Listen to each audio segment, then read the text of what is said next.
Comment développer des habitudes positives et renforcer son leadership? Salut à tous, moi c'est Gadi, passionné du dev perso. Donc aujourd'hui nous allons parler du développement personnel, de leadership et de communication. Peut-être avez-vous déjà entendu parler de l'expression loup alpha, qui est souvent associée à une personne qui est forte, dominante et capable de diriger les autres. Cependant, cette notion est largement réfutée par les scientifiques qui étudient les loups. En réalité, les loups ne fonctionnent pas de cette manière.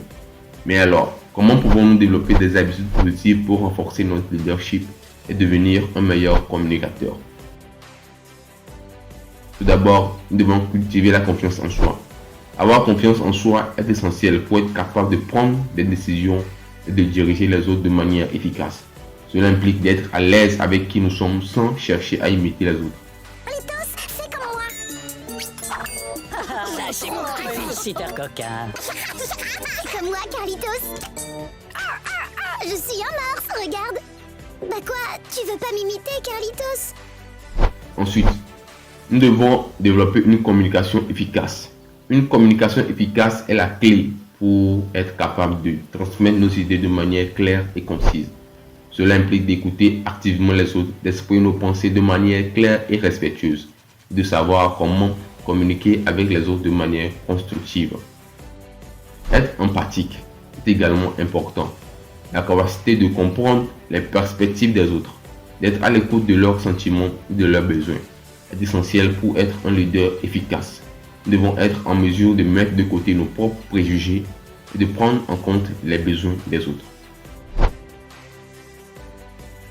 Joue et qu'il y a de la qualité, ça paye cash, mais on a montré que même quand on n'est pas forcément dans le meilleur des jours, même quand le contexte n'est pas forcément favorable, nous on est une équipe différente, on a des joueurs différents et on est capable de s'en sortir tout le temps. Être authentique signifie être honnête avec les autres et ne pas chercher à jouer un rôle ou à paraître différent de ce que nous sommes. Les autres sont plus susceptibles de nous suivre si nous sommes authentiques et si nous agissons de manière cohérente avec nos valeurs. Donc il n'y a aucune raison d'avoir peur de qui que ce soit. Zéro, nada. Les hommes sont hommes parce qu'ils choisissent de devenir des hommes. On n'est jamais victime de sa propre vie. Absolument pas. L'homme choisit sa position sur terre. Peu importe sa nature, sa grandeur, sa hauteur, son poids. Les principes ne peuvent pas être violés. Peu en importe les conditions. Vous mettez une ligne, on ne la franchit pas. Si on franchit, il y a dégâts. Peu importe qui il s'agit. La cinquième habitude positive est d'être un leader positif. Les vrais leaders inspirent les autres, les motivent et les encouragent à donner le meilleur d'eux-mêmes. Nous devons être capables de reconnaître les qualités positives des autres et de les utiliser pour inspirer les autres. La sixième habitude positive est de cultiver une attitude positive. Les personnes optimistes et résilientes ont tendance à être plus efficaces en tant que leaders et communicateurs. Cela implique de chercher toujours à voir le meilleur côté des choses et de ne pas se laisser abattre par les échecs ou les difficultés. Comme je le dis et je le répète, à moi de travailler pour encore plus marquer la mémoire des gens.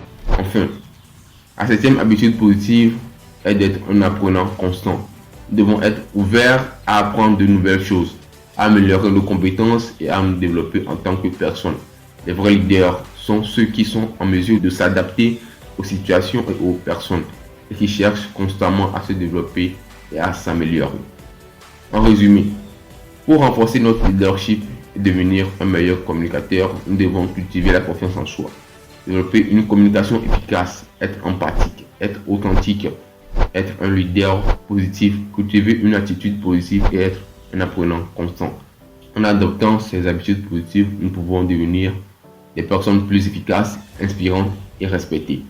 Nous pouvons apprendre à diriger les autres avec confiance et respect, à communiquer nos idées de manière claire et concise et à inspirer les autres à donner le meilleur d'eux-mêmes. Ces habitudes ne sont pas seulement utiles dans le cadre professionnel, mais peuvent également être utilisées dans notre relation personnelle et notre vie quotidienne. Il est important de se rappeler que ces habitudes ne sont pas acquises du jour au lendemain.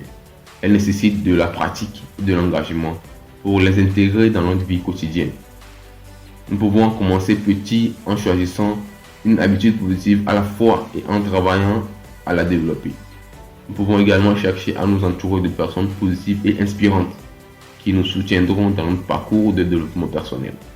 En conclusion, Développer des habitudes positives pour renforcer notre leadership et devenir un meilleur communicateur est une entreprise qui en vaut la peine. En cultivant la confiance en soi, en développant une communication efficace, en étant empathique, authentique, un leader positif, en cultivant une attitude positive et en étant un apprenant constant, nous pouvons devenir des personnes plus efficaces, inspirantes et respectées. N'oubliez pas, il faut du temps et de l'engagement pour intégrer ces habitudes dans notre vie, mais les résultats en valent la peine. Merci de m'avoir écouté aujourd'hui. Je vous encourage à continuer à vous développer en tant que leader et communicateur. À très bientôt pour une nouvelle vidéo. Ciao!